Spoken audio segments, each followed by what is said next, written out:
राम राम जी, सभी भाई बहनों को राम राम। मैं हूं बाबा रामदास और आप देख रहे हैं बाबा की खरी खोटी एंड स्लो जिंदगी। ये दो चैनल हैं। मेरे साथ हैं संदीप आर के सिंह जी। संदीप भाई राम राम। सर राम राम। आपके दर्शकों को भी नमस्कार प्रणाम। संदीप भाई, आपने एक वीडियो किया है जिसमें आपने राहुल गांधी को मोहम्मद गौरी बताया है कि पृथ्वीराज चौहान जो है इसको 16 बार हराएंगे, परंतु अगर ये 17वीं बार जीत गया तो फिर ये उनकी आंखें निकलवा लेगा, उनकी गर्दन उतार लेगा। क्यों, आपको ऐसा क्यों लगता है? जरा इसको खोल के बताइए विस्तार से।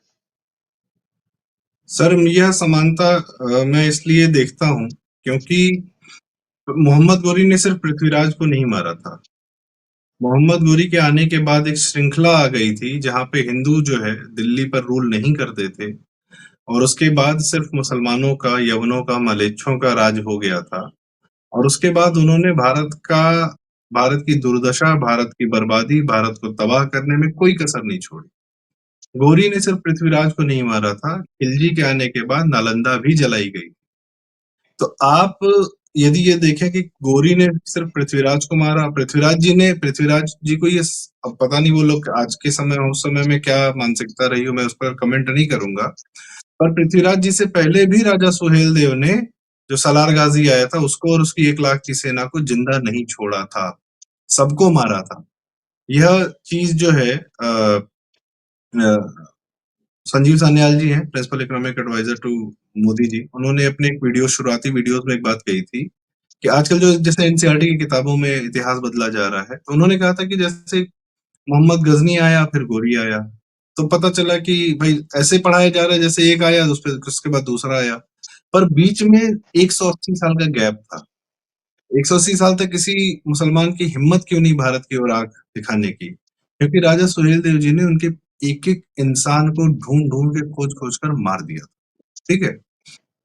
ऐसी तरह बप्पा रावल जी ने भी किया था जब अरब 700 मतलब जब अरब आना शुरू हुए थे भारत की तरफ, तो बप्पा रावल जी ने भी इस तरीके से जाकर पिंडी तक और उसके आगे तक अपनी चौकियां बनाई और किसी को वो छोड़ते नहीं थे। तो ये वो लोग उसी भाषा में बात करते थे जिसमें इस्लाम या मुसलमान समझता है। मैं राहुल गांधी पे आता हूँ अभी। पृथ्वीराज जी जो है वो हिंदू, जो एक होता है सहृदयता होती है, वह उन्होंने दिखाई, जो कि सामने वाले को समझ में नहीं आती है ना आएगी। वो उसको कमजोरी समझता है और उसने एक मौका उठाया। उसके बाद भारत का क्या हुआ? उसके बाद भारत में पहली बार हिंदू शासक जो हुआ वो नरेंद्र मोदी हुए दिल्ली पर, जिन्होंने दिल्ली में जाकर भारत पर शासन करना शुरू किया भारत की बेहतरी के लिए। नेहरू गांधी खानदान, मनमोहन सिंह, दिस दैट, मैं किसी को हिंदू कर्म से, मन से, विचार से नहीं मानता।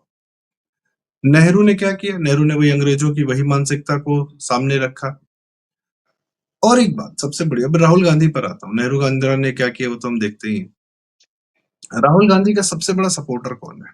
राहुल गांधी एक कॉकटेल है जहां पर उसको जमीन से सहयोग मिलता है, मुसलमान वोट बैंक से। इस मुस्लिम वोट बैंक ने भारत को दिया ही क्या है? लालू, मुलायम, शरद पवार, इंदिरा गांधी, संजय गांधी, राजीव गांधी, सोनिया गांधी, ममता बनर्जी, कम्युनिस्ट शासन बंगाल में, केरल में कम्युनिस्ट शासन, कश्मीर में तो खैर अब्दुल्ला मुफ्ती वगैरह सब। आज की डेट में कश्मीर में भाजपा वहां पर अपना एक प्रत्याशी नहीं कर सकती। झारखंड में हेमंत सोरेन, और नाम लेते जाइए, कहीं कोई कमी आपको नहीं मिलेगी। और उनके बच्चों के भी प्रबल समर्थक हैं। इनको लालू के जंगल राज, तेजस्वी के जंगल राज, अखिलेश के माफिया राज से किसी इस वोट बैंक को कोई फर्क नहीं पड़ता।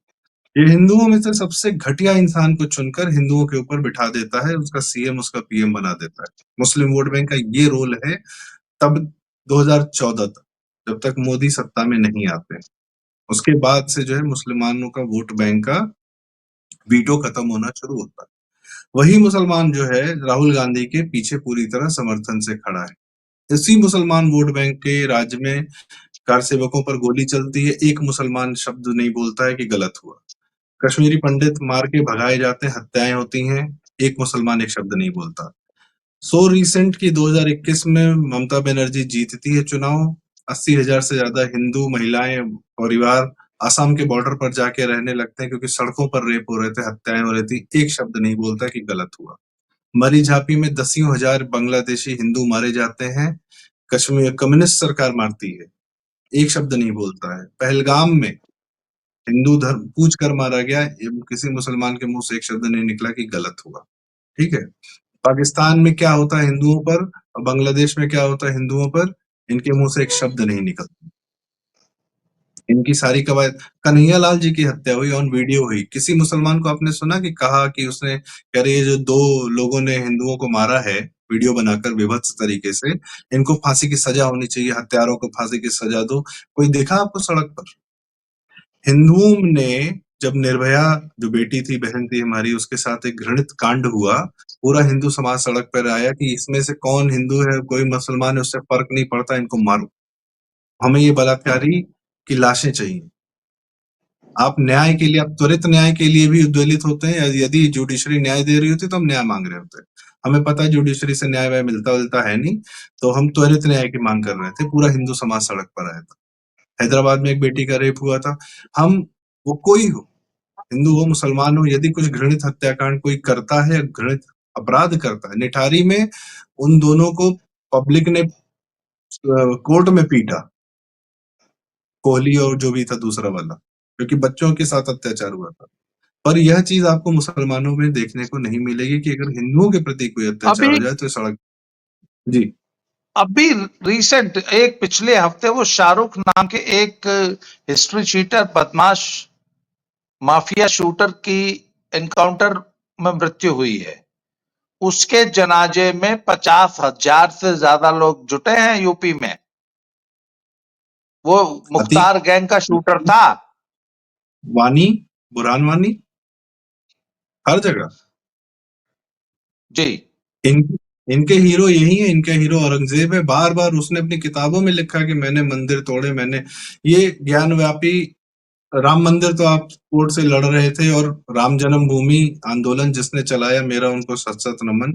हर उस इंसान का, हर कारसेवक का, महेंद्र वैद्यनाथ जी का, अशोक सिंघल जी का, जो भी लोग थे, साध्वी रीतंबरा हो, उमा भारती हो, कल्याण सिंह जी हो, कोई भी हो, कि गिराया उसको। वैसे बिना उसके न्याय नहीं मिलता, बिना उसको आपको राम जन्मभूमि नहीं मिलती। ज्ञानव्यापी पे हम ये क्या, तस्लीम रहमानी क्यों मतलब क्यों नॉर्मल जी रहा है, और नूपुर शर्मा क्यों नॉर्मल जीवन नहीं जी पा रही हैं? इन्हीं इन्हीं लोगों की वजह से। अजमेर में इतना भयानक बलात्कार कांड हुआ, किसी ने आके बोला कि हमारे मुसलमानों ने गलत किया और ये दरगाह पे गलत काम हो रहा था, इसको बंद करो? कुछ नहीं। माय पॉइंट इज, मैं आता हूँ राहुल गांधी पर। राहुल गांधी को इन्हीं इसी प्रवृत्ति के लोगों का पूरा समर्थन हासिल है, और राहुल गांधी स्वयं इसी प्रवृत्ति का। नाम से हिंदू हो सकता है, पर वो कतई भी कर्म से, मन से, वचन से हिंदू नहीं है। हिंदू द्वेष से भरा हुआ आदमी है। उसको एक मौका मिलेगा तो वह पूरी तरीके से टूट पड़ेगा हिंदुओं पर और हिंदू नेताओं पर और नेतृत्व पर।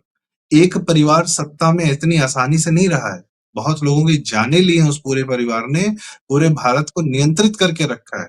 अब ये बात छोड़ देते हैं कि उसने इस प्रकार के हत्याकांड हुए कि आर्थिक रूप से भारत के जितने हिंदू थे उन लोगों को नेहरू, इंदिरा, राजीव गांधी तक के राज ने, आप तो बेहतर जानते होंगे कि लाइसेंस, कोटा, परमिट राज की वजह से उन्होंने यह तय किया था कि क्या प्रोडक्शन होगा, वो तो तय ही था। वो कंट्रोल करता था सेंटर। लोग क्या कंज्यूम करेंगे और कितना कंज्यूम करेंगे। एक कॉपी लेने के लिए राजीव मिश्रा जी बताते हैं कि लाइन में लगना पड़ता था। बाकी चीनी के लिए और मिट्टी के तेल के लिए, बिजली तुम दे नहीं पा रहे हो, टेलीफोन तुम दे नहीं पा रहे हो, तुम कुछ दे नहीं पा रहे हो, लेकिन जो आदमी को कुछ चाहिए तो उसको लिए जाके वो लाइन में लगता है। मेरे एक भैया, बड़ी अच्छी बात उन्होंने कही कि आज लोग जो है ना, आज लोग मोदी जी से रोजगार मांग रहे हैं।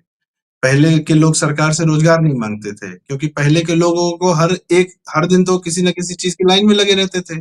कोई 2 दिन लगा के सिलेंडर लेके आ रहा है घर में, घर का एक बच्चा खाली लाइन में लगने के लिए पैदा होता था कि सिलेंडर लेने के लिए लाइन में लगा है, रेलवे रिजर्वेशन कराने के लिए लाइन में लगा है, कॉपी किताब के लिए लाइन में लगा है, किसी एग्जाम में परीक्षा देनी है तो आपके पेपर पर आपको स्टैंप लगाने के लिए किसी अधिकारी के, गेजेटेड अफसर का आपको स्टैंप चाहिए, साइन चाहिए, उसके लिए लाइन में लगा है।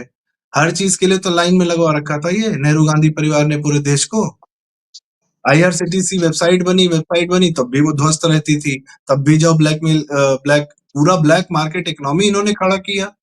हिंदुओं को ये राज्य दिया था इन्होंने, ये सत्ता दी थी, ये शासन दिया था कि आदमी। और किस प्रकार का गेहूं आया था नेहरू के काल में, वो तो लाल बहादुर शास्त्री आए, जमीन से उठे हुआ आदमी, उन्होंने 2-2.5 साल में ग्रीन रेवोल्यूशन कर दिया। ये नेहरू 15 साल क्या कर रहा था? इंदिरा गांधी ने 90% इनकम टैक्स लगाया था। सारा आदमी जो भारत का एंटरप्रेन्योर था सब छोड़ के भाग गए बाहर। अमेरिका में जा जाके आप सीईओ बन जाते हो, भारत में आपको मौका नहीं मिलता। आज लोग कहते हैं कि भारत में कुछ नहीं होता, तो उसका बहुत बड़ा कारण ये 50 साल नेहरू इंदिरा राजीव का काल था। ये राहुल गांधी फिर वही इकोनॉमिक सिस्टम लाना चाहता है। क्यों? क्योंकि ये कॉकटेल है, इसको जमीन से समर्थन मिलता है मुसलमानों का, फंड्स आते हैं यूएस से, और मानसिकता है कम्युनिस्टों की, क्योंकि इसके आसपास 4-5-6 ठो कम्युनिस्ट हैं। एक मेरी ही नाम राशि का कम्युनिस्ट इसके क्या कहते हैं, इसका ब्रेन्स है और उसको ज्ञान देता है, और उसका जयराम रमेश जैसा चाइना का एजेंट, इस प्रकार के लोगों के साथ ये रहता है और यही इसको ज्ञान देते हैं। और छोड़िए, लोग कहते हैं कि ये पीएम बनेगा। भाई साहब 2004 से 2014 तक कौन राज कर रहा था? और इसका क्या ये क्या कर रहा था? और ये कौन से कानून बना रहे थे और ये कौन से कानून छोड़ के गए थे? ये कम्युनल वायलेंस बिल लेके आया था 2013 में, जिसमें कोई भी दंगा होगा तो पहला हिंदू ही आरोपित माना जाएगा, मेजोरिटी ही आरोपित मानी जाएगी। अभी उसी का रेप्लिका कर्नाटक में 3 दिन पहले रोहित वेमुला बिल नाम से लेकर आया है। इसको ये राहुल गांधी का पूरा समर्थन है। ये लेकर आया है कर्नाटक में। इकोनॉमी वाइज आपको खराब, आपकी आर्मी कमजोर रहे। 10 साल तक इन्होंने एक हवाई जहाज नहीं खरीदा। और बिना डील के इनका कोई क्या कहते हैं, बिना डील के कोई डिफेंस डील नहीं होती थी। भारत के अंदर की मैन्युफैक्चरिंग मारी इसकी मां ने, सोनिया गांधी ने, 4 से 14 के बीच में। कानपुर में आने वाला, आप सोचिए कि कानपुर से 5 घंटे की दूरी पर यदि कोई स्क्रैप की फैक्ट्री है जहां पे स्क्रैप से आयरन निकलता है, लोहा इंगिट निकाला जाता है, कानपुर पहुंचाया जाता है, वो महंगा है। और चाइना से आने वाला जो लोहा है वो सस्ता पड़ रहा है कानपुर में। इसके कारण से कई सारी इस तरीके की इंटरनल मेटल की इंडस्ट्रीज बंद हुई। सबको ट्रेडर बना दिया सोनिया गांधी ने। सारा मैन्युफैक्चरिंग चाइना में हो रहा था। सेमीकंडक्टर का चिप छोड़िए, नहीं बना पा रहे थे हम लोग। ये कर रही थी सोनिया गांधी। और आयरन ओर भी भारत से ही चुरा के जा रहा था, गोवा से और बेल्लारी से, पता नहीं कहां से, जहां की सांसद थी, रेड्डी ब्रदर्स भेज रहे थे।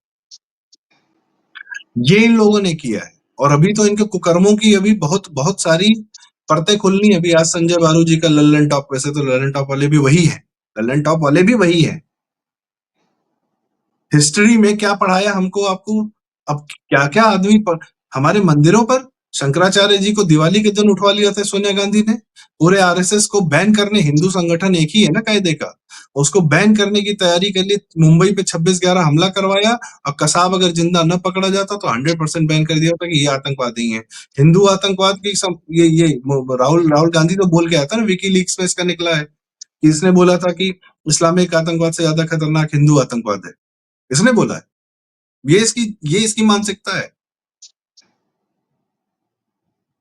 आपको इकोनॉमी वाइज बर्बाद किया। और ये सबसे मेन बात, ये खुद क्रिश्चियन है।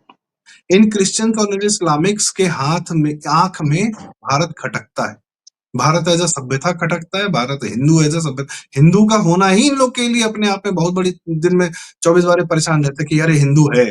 अभी ये क्रिश्चियंस ने पूरा नॉर्थ अमेरिका, साउथ अमेरिका खा गए। वहां के लोगों को हवा नहीं है कि इन इन यूरोपियंस के जाने से पहले उस भूमि को वो लोग, वहां के इंडिजिनस लोग बोलते क्या थे। जैसे हम भारत बोलते हैं ना, भारत हमारा अपना शब्द है, हमारे अंदर का शब्द है। हिंदुस्तान और इंडिया जो बाहर का मान लेते हैं, वो भी हिंदू भी हमारे अंदर का शब्द है। इनके नैरेटिव को मैं एक बार मान लेता हूँ। इंडिया चलो तुम्हारा दिया हुआ शब्द है, तो मैं क्यों इंडिया बोलूं भाई, मैं तो भारत बोलूंगा। अमेरिका वालों जो इंडिजिनस रेड इंडियंस है, उनको यह भी नहीं पता कि वो स्वयं को क्या कहते थे और स्वयं उस भूमि को क्या कहते थे। इस हद तक मार दिया। पूरे अमेरिका में या तो स्पेनिश बोली जाती है या अंग्रेजी बोली जाती है, दोनों यूरोपियन भाषाएं हैं। वहां की भाषाओं का क्या हुआ? अफ्रीका को तबाह करने में इनका रोल है। ऑस्ट्रेलिया के अबोरिजिनल्स मार दिए इन्होंने पूरी पूरी। ये क्रिश्चियनिटी उठी कहां से? मिडिल ईस्ट से उठी। और यूरोप जब जा रही थी तो बीच में ग्रीक और सभ्यता, रोमन सभ्यता सब ध्वस्त किया इन्होंने, सब मार डाला।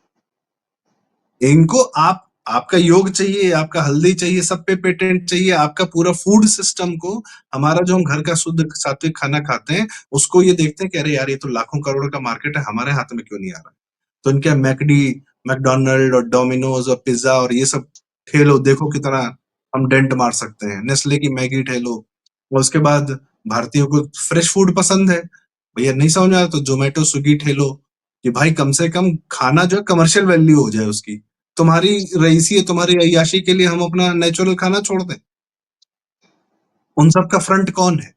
राहुल गांधी है। देश में वैक्सीन न बनने पाए, फाइजर और मोडर्ना अमेरिकन कंपनीज की वैक्सीन लगे, इसकी तरफदारी कौन कर रहा था? अमेरिका का बैठाया हुआ आदमी केजरीवाल और राहुल गांधी और इसका पूरा इकोनॉमिक, इसका पूरा इकोसिस्टम। तो यह एक बार हाथ में आने की देर है, छटपटा रहा है ये आदमी, अंदर से बेचैन है। एक तो एंटाइटल्ड है, बचपन से बताया गया कि बेटा तुम्ही को पीएम बनना है, तो बचपन का ख्वाब लेके बैठे हुए हैं ये भारत भूमि को छोड़ने वाले हैं ये लोग। सोनिया के हाथ में आया था तो आरएसएस नहीं, पूरे हिंदू समाज को ध्वस्त करने के लिए उसने क्रिश्चियन मिशनरीज को एकदम पूरी तरीके, पूरा पंजाब आपसे बेहतर कौन जानता है पंजाब को क्रिश्चियन कौन बना रहा है, उसके पीछे कौन ताकत है? कांग्रेस काल में तो सबसे ज्यादा बना। चन्नी किसका है? चन्नी क्या है? तो पॉइंट इज कि योगी जी, बस मैं एक बात कहूंगा सर, योगी जी जो कहते हैं ना कि मिट्टी में मिला दूंगा, तो इनका आर्थिक साम्राज्य और इनका जो दम्भ है और इनके जो नेतृत्व है, उसको वाकई में मिट्टी में मिलाना पड़ेगा। सबको, हम यूपी वालों को डर लगता है कि एक बार अखिलेश फिर से आ जाएगा, फिर वही राज आ जाएगा। बिहार वालों को डर लगता है, नीतीश का सिर्फ एक प्लस पॉइंट है, ये लालू को नहीं आने दे रहा है, लालू के खिलाफ एक विकल्प है, इसलिए जनता उसको चुनती है, वरना कोई बहुत कमाल का काम बिहार के साथ उन्होंने नहीं किया है। लेकिन लालू के जंगल राज और उसके लड़कों का जंगल राज का इतना भय है कि हिंदू जनता जो है बार बार नीतीश को वोट दे दे कि चलो यार इन्हीं को रखो। क्यों? क्योंकि पता है कि जो कुछ भी हुआ, ये फिर लुटेरे, फिर टिड्डे, ये जो पैरासाइट्स हैं, ये आके पूरे सब भूमि को ध्वस्त कर देंगे, and they will make sure कि आप दोबारा ना उठने पाए। क्योंकि जब ममता बनर्जी ने खेला होबे बोला था, तो बाद में उसका बिहार और यूपी में भी रेप्लिकेशन चालू हो गया था कि खेला होई, हाँ, खेला होई, मेरा हमारे भी करेंगे। इसी जी से सर। इसी से जुड़ा हुआ एक सवाल है। जी सर। लालू जब अल्पमत में आए थे तो लालू की सरकार को समर्थन देके सोनिया ने बचाया था, और उनके समर्थन से लालू और राबड़ी देवी 10 साल तक बिहार पे राज करते रहे, और बिहार में वो जंगल राज, वो एनार्की, वो लॉलेसनेस बिहार ने देखी कि बिहार आज तक उससे उबर नहीं पाया। अभी जो लेटेस्ट बिहार के जंगल राज का अभी जो लेटेस्ट उदाहरण हमें देखने को मिला कि एक माफिया, बक्सर जिले के 2 माफियाओं की लड़ाई हुई है, जिसमें एक माफिया जो है अस्पताल में अपना इलाज करा रहा था, उसको 5 शूटर्स ने जो है, कल उसकी वीडियो चल रहे हैं। वो दोनों बक्सर के रहने वाले हैं, एकदम यूपी के नजदीक बॉर्डर के, और वो दोनों सिंपल छोटी मोटी रंगदारी वसूलने से खड़े हुए, और आज दोनों पे 20-20, 25-25 मुकदमे हैं, हत्या के, इसके उसके, एक्सटॉर्शन, और वो पूरा वसूली का एक वो गैंग चलाते हैं, अपहरण का उद्योग और ये सब। लालू का लड़का आज से 10 दिन पहले बिहार के एक फंक्शन में, एक जनसभा में, शहाबुद्दीन अमर रहे और तस्लीमुद्दीन अमर रहे के नारे लगा रहा था, और उसी लालू के लड़के को, लालू यादव की पार्टी को वापस लाने पर आमादा है राहुल गांधी। भाई राहुल गांधी और लालू मिलके ही तो वापस बिहार में सत्ता हासिल करना चाहते हैं, और जिससे कि बिहार को, इधर यूपी में आ जाइए आप, यूपी में अखिलेश यादव के साथ मिलके बाबा को हटा के और वापस यूपी को वापस जंगल राज वाले एरा में वापस ले जाने की कोशिश कर रहे हैं राहुल गांधी एंड आपके अखिलेश यादव।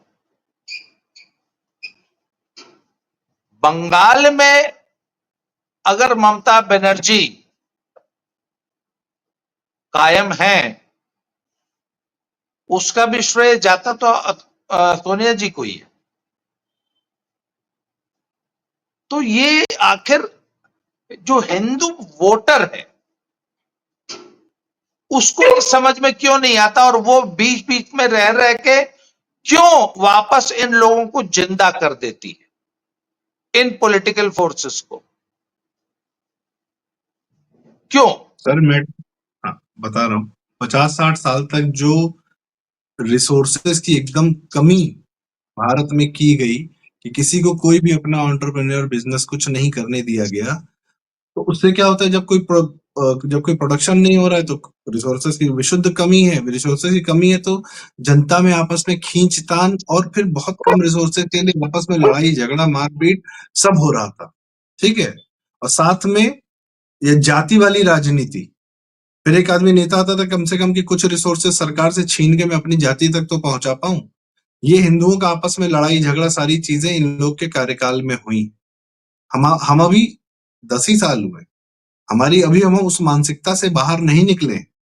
हमको यह विश्वास होना कि हाँ हम कुछ बना सकते हैं, पैदा कर सकते हैं, अपने जीवन में रिस्क लेके अपना जीवन बेहतर बना सकते हैं। अभी भी हमारी मैक्सिमम जनता उन्हीं सरकारी माई बाप पर जिंदा है कि सरकारी ठेका पट्टा मिलेगा तो धन आएगा, नहीं नेता बनेंगे तो धन आएगा, नहीं अधिकारी बनेंगे तो रिश्वत लेंगे तो धन आएगा।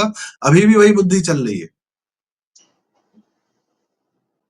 अपने उत्तर प्रदेश जैसा बड़ा बिजनेस सेंटर कोई नहीं था, लेकिन यहाँ पर भी वही कार्य किया गया कि बिजनेस सेंटर्स को, कानपुर को, फिरोजाबाद को, आगरा को, मेरठ, हापुड़, ये जितनी मंडियां हैं, बनारस, गोरखपुर, सबको ध्वस्त किया गया। ना बिजली दिया गया, ना सड़क दिया गया, कुछ नहीं दिया गया।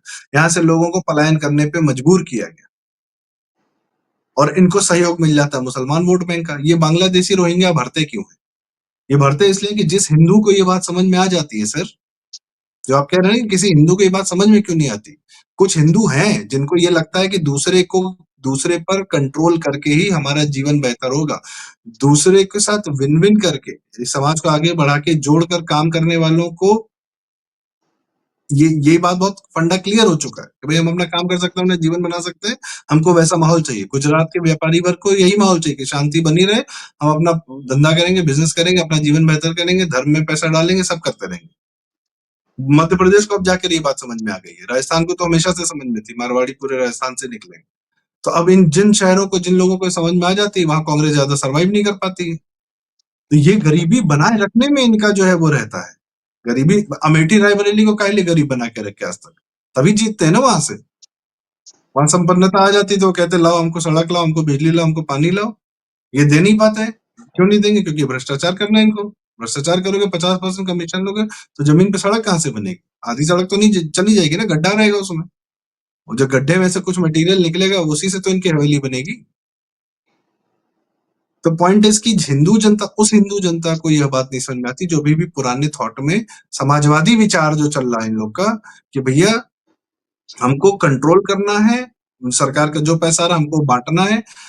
सरकारी अधिकारी इसीलिए राहुल और अखिलेश के पीछे खड़ा हुआ है मजबूती से, क्योंकि वो जनता को नियंत्रित करना चाहता है।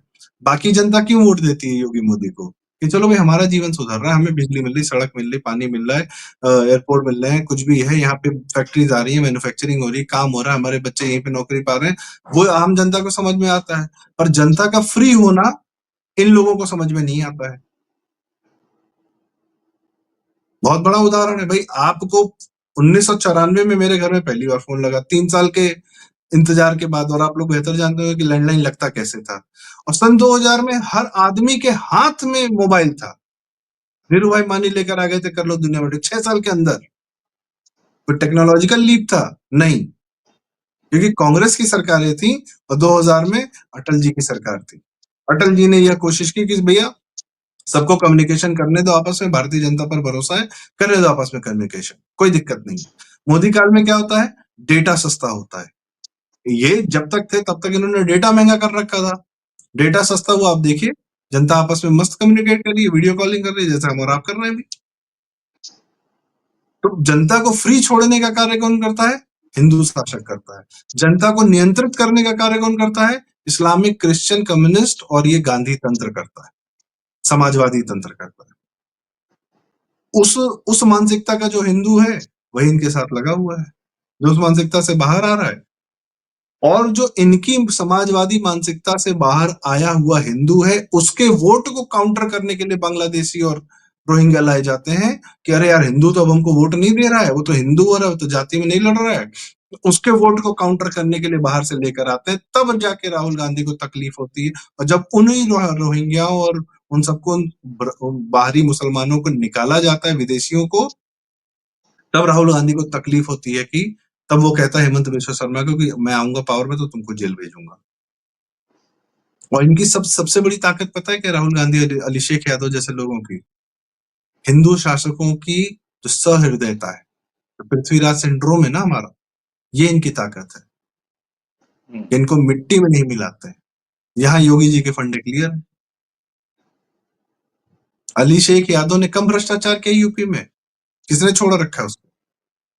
लखनऊ में ये लाल रंग की एक बहुत बड़ी बिल्डिंग है, जेपीएनआईसी, वो बिल्डिंग चालू नहीं हुई अखिलेश यादव के टाइम, जब से वो सत्ता से गया है 2017 से।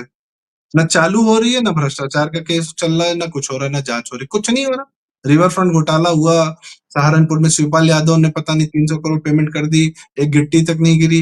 तमाम घोटाले। सीएजी रिपोर्ट जो केजरीवाल, जिस जिस सीएजी रिपोर्ट की वजह से केजरीवाल का करियर ध्वस्त किया जा रहा है, उस सीएजी रिपोर्ट का अखिलेश यादव के प्रति भी था कि 93,000 करोड़ रुपया ये आदमी खा गया है, पता नहीं चल रहा कहाँ है इतना पैसा।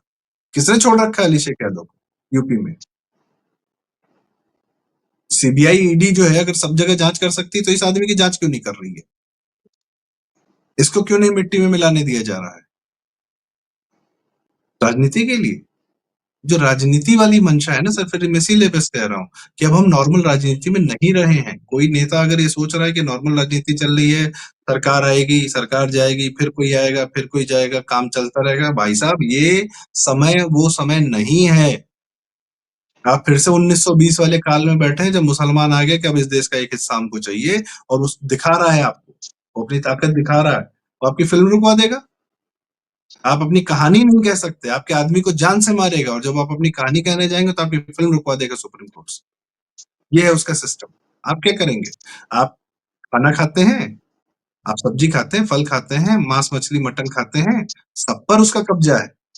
ये पैसा उसको वहां से हमारे आपकी जेब से जा रहा है उसका पैसा। हमारा बैठ के मेहनत कर रहे हैं, नौकरी कर रहे हैं, कुछ पैसा कमा रहे हैं, सब पैसा मुसलमान व्यापारियों की जेब में जा रहा है। और छोटे-छोटे तो वो तो चर्चित है कि भाई टेलर इनका, और रेस्टोरेंट से नॉनवेज इनका, और हज्जाम सैलून इनका। अरे भाई साहब, इससे बात बहुत आगे बढ़ चुकी है। They control a lot of industries, a lot of, मैंने बहुत चीजों को कंट्रोल करते हैं। उसका मेन जहाँ पे प्रॉफिट मार्जिन आता है, डिस्ट्रीब्यूशन जहाँ आता है, वो ये कंट्रोल करते हैं। प्रोमिनेंट जगह पे इनके ठेले लगे हुए हैं। वो चाहते हैं, वो क्या चाहते हैं? वो भारत को इस्लामिक राष्ट्र बनाना चाहते हैं। आप हिंदू राष्ट्र मत बनिए, कोई बात नहीं, सेकुलर राष्ट्र बने रहिए, वो आपको इस्लामिक बना देंगे। पाकिस्तान बांग्लादेश क्या था? आपका नहीं था, हमारा नहीं था। वहां के हिंदू हमारे आपके नहीं थे। क्या हुआ उनके साथ? और आपको लगता है कि 2 देश दे दिया, वो लोग खुश हैं? 33 करोड़ है आज की डेट में। अभी राहुल गांधी को सामने रख रहे हैं भाई। बिहार की आपने बात की, बिहार में वो सीमांचल पे क्या राजद के विधायक नहीं लड़े थे? तो असदुद्दीन ओवैसी के विधायक क्यों चुन लिए मुसलमानों ने? 90% जहाँ पॉपुलेशन है, कि अब हमको तेजस्वी की यहाँ जरूरत नहीं है, बाढ़ में जाओ। जी सर। तो ये इन लोगों को तो मिट्टी में मिलाना नॉर्मल राजनीति नहीं है सर। अगर भारत की बागडोर इनके हाथ में गई, तो भारत फिर कितने साल तक उठ नहीं पाएगा, ये हमारी आपकी आत्मा जानेगी।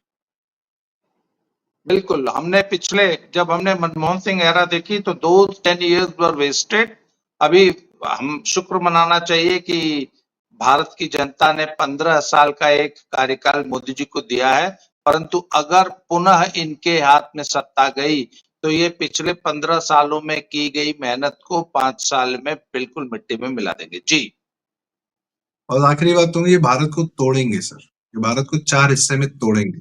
ये साउथ ईस्ट नॉर्थ वेस्ट, ये भारत को 4 हिस्से में तोड़ेंगे, 4 बॉर्डर बनवाएंगे, 4 आर्मी बनवाएंगे, आपस में लड़वाएंगे, और उसके बाद अमेरिकन जो मिलिट्री इंडस्ट्रियल कॉम्प्लेक्स है उसका भला कराएंगे। यूक्रेन और रशिया में युद्ध हो रहा है ना, कि जब 4 5 6 हिस्सों में भारत कोई इनकी पूरी प्रक्रिया, इन्होंने हर प्रदेश में एक ऐसा आदमी बिठा रखा है जो भारत से टूटने के लिए अलग है, चाहे उद्धव ठाकरे हो, चाहे साउथ वाले हो, 2-3 स्टालिन की औलादें, चाहे ममता बनर्जी हो।